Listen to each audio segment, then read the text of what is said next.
Assalamu alaikum wa rahmatullahi wa barakatuh.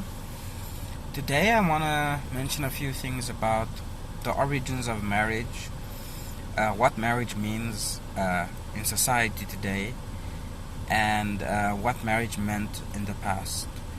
And why I think this is an important topic is because we have a situation in the world today where a lot of men are discouraging marriage out there, a lot of women too, and we gradually paddling away from our historic value system where marriage was seen as the central unit of society. It was kind of the building block of society. You marry, you have a family, and society grows, in a functional way from there. But now that is changing, and I gather by now you might have discovered that I'm somewhat of a traditionalist. I espouse traditional values, but at the same time I'm also open to challenging traditional ideas. So when it comes to this issue of marriage, firstly we got to look at what it means, and what and where it originated. So I'm gonna kind of just give you like the general overview, an idea of how we have evolved as human beings. Firstly, as a prehistoric man, as cavemen, where we lived in a hunter-gatherer society. Hunter-gatherer society. So in a hunter-gatherer society, it's a bit hot here. I don't know why this AC is not doing it for me today. But when we lived in a hunter-gatherer society, we had a scenario where men, being physically stronger, were the primary hunters, and then women were the gatherers. In the hunter-gatherer society, woman functioned on the basis of hypergamy, and that is, she looked for a mate who was capable of looking after her, and to shelter from the very real threats of animals, of other men, of starvation, of death. And so it was basically a harsh world that we come from. And in this harsh world, women being the physically weaker sex, there was a great reliance on the ability of men to use and harness their strength to hunt and physically protect women. So the way this worked was that a woman would seek out a mate who she deemed as physically strong, which is still which is still hard coded in women. It's why a lot of women are attracted to physically strong, good looking men.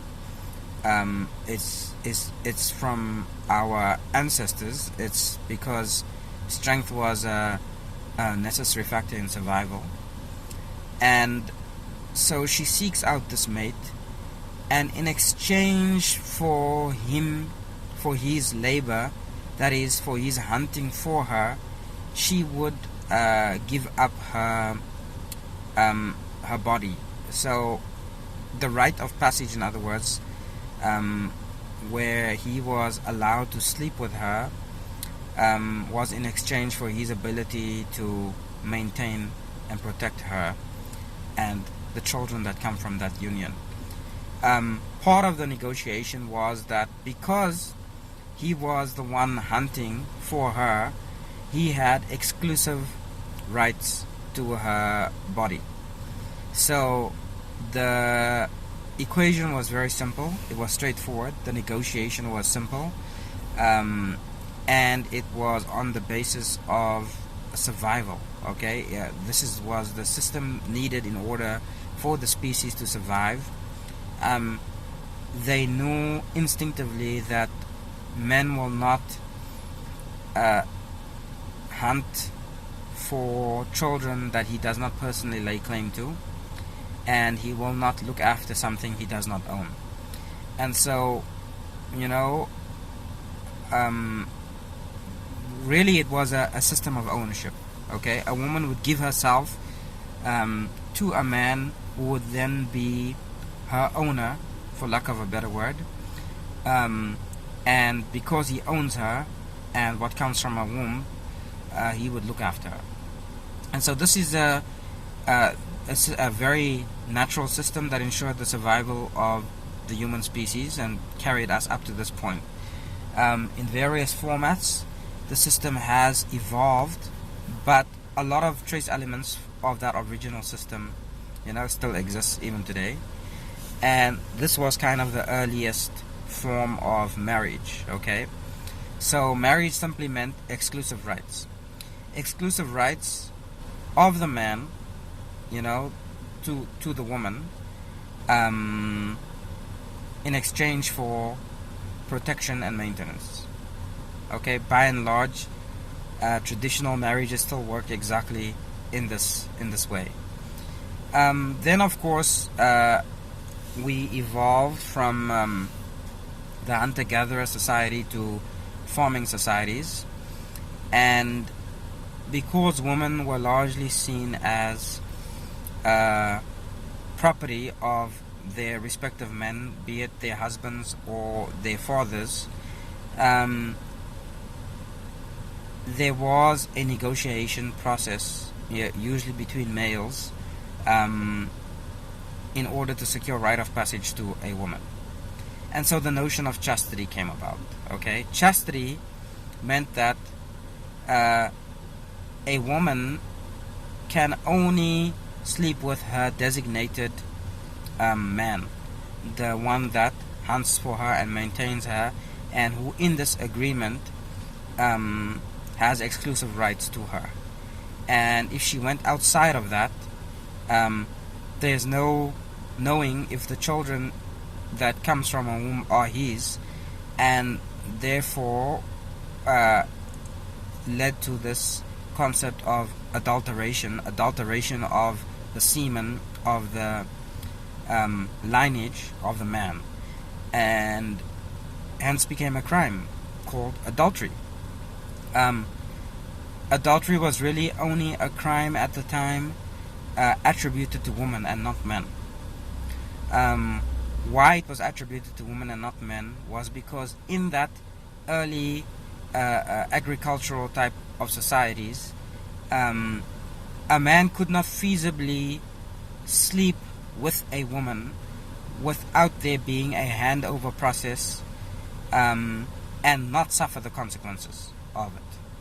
Okay, and that simply, by what I mean by that is, if you took a woman to yourself, you had to negotiate the woman away from the men that are responsible for her, away from her father, and in so doing, negotiating the daughter away from her father, right, you secured the right of passage, and hence that was what we could call today marriage.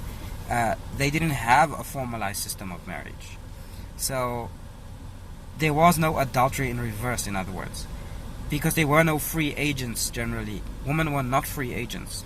So if a man being with one woman negotiated another woman for himself, then that was perfectly fine. That was not considered a crime, because men were naturally polygamous. And so adultery really, by and large, for most of history, applied to women only, the concept of adultery, because the adulteration of the man's lineage requires the woman to be promiscuous, whereas the man being quote-unquote promiscuous does not result in the adulteration of his lineage. It just results in him having more kids from another woman that he negotiated for. Of course, The biggest crime being if a man went and unlawfully procured another man's wife. So, because these type of behavior, went against the property rights of men, men themselves have instituted rules by which to avoid deadly conflicts. So, a man was to respect the property rights of another man, and so could not therefore engage another man's woman without the rite of passage granted to him. Of course, that being his daughters and his wives. So that was by and large for a long time the concept of marriage, and therefore in some ways, the feminists who say that marriage in itself should be rejected because it's a instrument of patriarchy, are in many ways right, that marriage is an instrument of patriarchy, at least historically, but marriage should only be rejected by those people who have a problem with patriarchy and the notion of chastity. So patriarchy and the notion of chastity are kind of, from the same origins. The notion of chastity comes from societies that were patriarchal. Okay, societies that were matriarchal, and there were not many, were very promiscuous, meaning the notion of chastity was not in place very often, and it didn't, and that's why, by and large, matriarchal societies struggled to survive, and the idea of matriarchy did not really take off much, and that's why the vast majority of the world has operated on patriarchy, because it was a more feasible system for the survival of species and nations and tribes and groups of people, and those who adopted matriarchy soon became extinct, basically. So anyway, because it creates problems of trying to hold men accountable, matriarchy created problems of trying to hold men accountable to look after the responsibility of children that they fathered. Why they struggled to hold men accountable was because it was not always clear who the father of the child was. And remember, we are talking about a time when the natural consequences of sex was often to fall pregnant, because the advanced methods of contraception we have in the modern era did not exist. And so these natural concepts of marriage evolved and were put into place to help regulate society, to help reduce conflict, and to build stable homes and stable families. So that is the origin of marriage. Now, why do we want to divert from the historical norms of marriage today? Okay, so one of the main reasons is that things have advanced for women in our generation.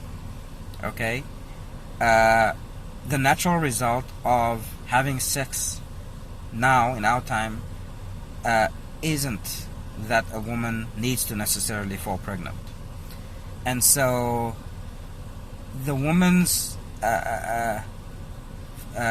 historical protective mechanism, which was to negotiate a sexual relationship with a worthy partner who would then go on to look after her and her children, no longer exists in many cases. So she can have sex with men that will not necessarily fulfill the historic obligations of men. and she can indeed have sex with several men, up until the point she decides that she wants to settle down and have kids. So from the woman's liberation perspective, women are more liberated now, and because they are more liberated, they are free to pursue sexual relationships without the constraints of marriage, or marriage in the way that I've explained it, the historical sense, meaning that the sexual relationship was necessarily coupled with the possibility of having kids, and therefore with the need to make sure the man is capable of providing and protecting for a family, and hence sex translated into marriage in the past. Now sex does not translate into marriage. Sex is just sex, no strings attached. It can happen now, and it does happen now. That's the one factor. The other factor is that the natural instincts, which still exist within men, to want to own or take ownership of women, is fast becoming obsolete, in the sense that men are saying, look, it was a good idea to get married when I knew what I was marrying, meaning I was marrying a woman that preserved herself in order to enter a union with me that was somehow meaningful in the long run. I don't want to buy something that was already rented out a couple of times, and so that is sort of the objection that men have. And look, I'm not into being politically correct. I know people will take offense to my using terms that commodify people and women, but it's the quickest way to explain this scenario, instead of running around and trying to look for fancy words to explain simple things. So men are saying, look, marriage is a raw deal now. Is a raw deal. Why should I commit to a woman who gave away for free that which I now need to commit to for my life and spend my life looking after this woman and what children may come from the relationship, when this woman did not have the forethought to think about me, about the possibility of her getting married, when she slept with all those 10, 20, 30 different men before me. So there's this type of thing. The idea of a loose woman is repugnant to a man who wants to marry a woman. Okay, the idea of a loose woman is not repugnant to a man who similarly just wants to sleep with her and move on.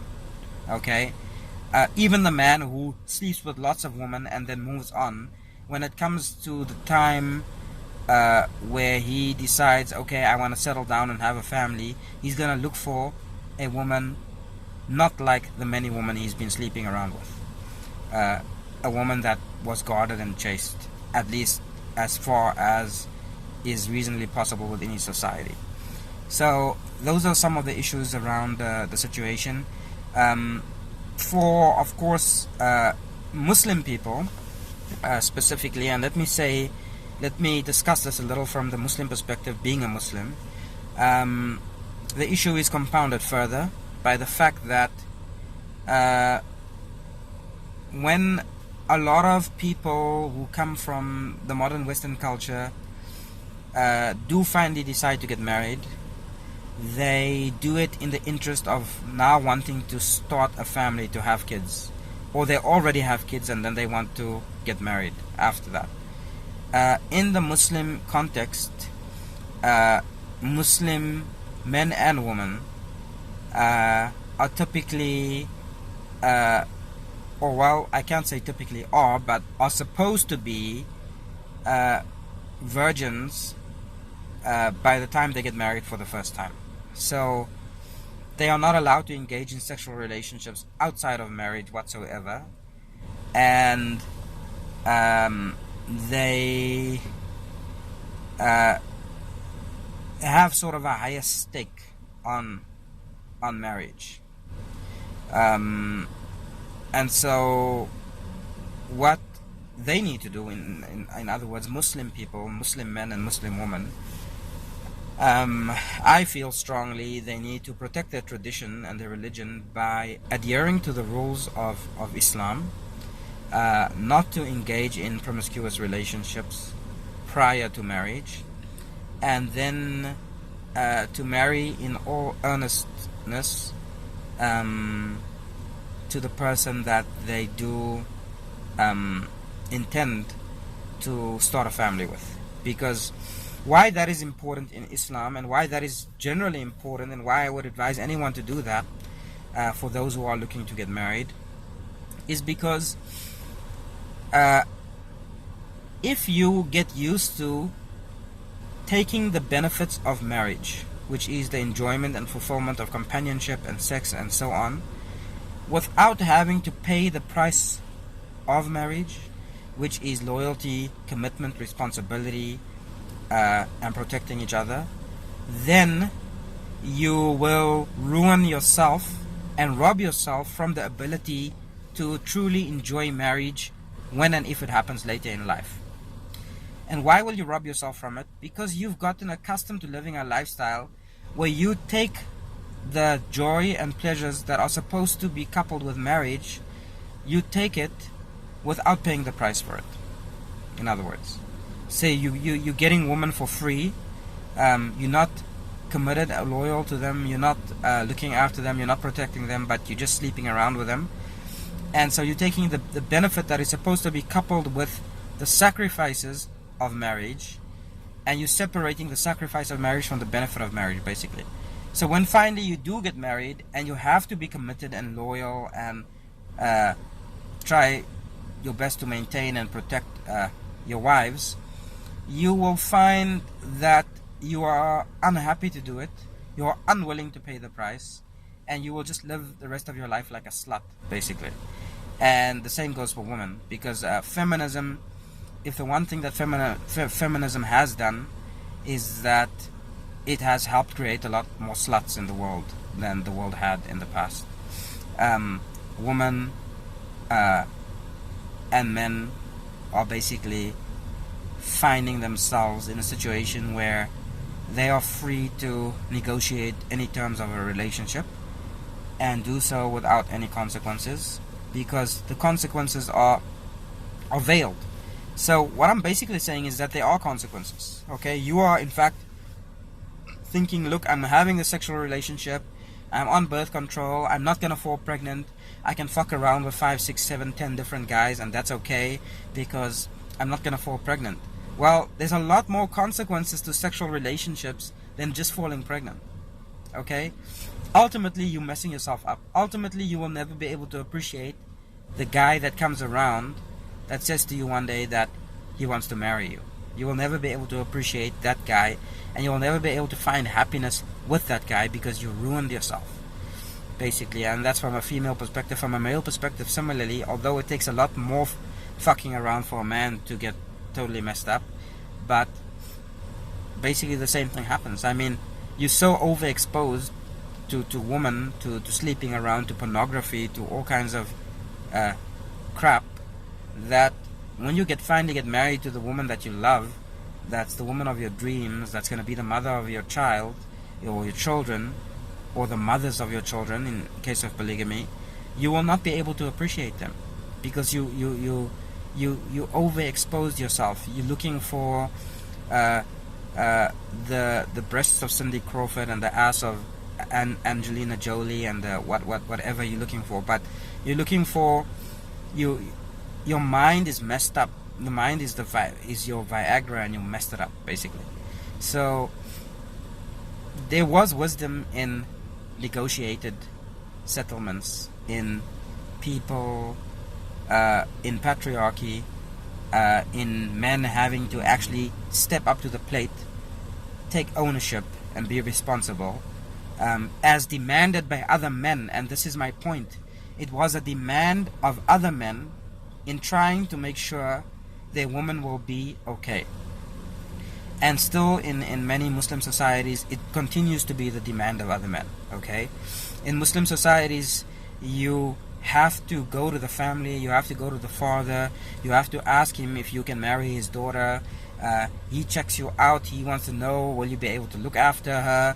He wants to see if you are actually being sincere in this engagement. You're not thinking you're just gonna sleep with her a few times and then run away, and all these kinds of things. There is a protracted process involved to protect women, basically, because a woman's chastity is a very valuable thing in these kinds of societies where the male mindset is still that if I'm going to do it, if I'm going to marry and I'm going to start a family, it better be worth it.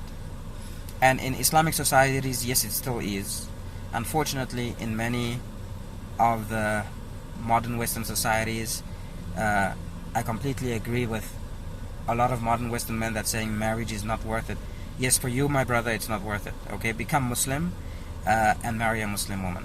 Thank you very much.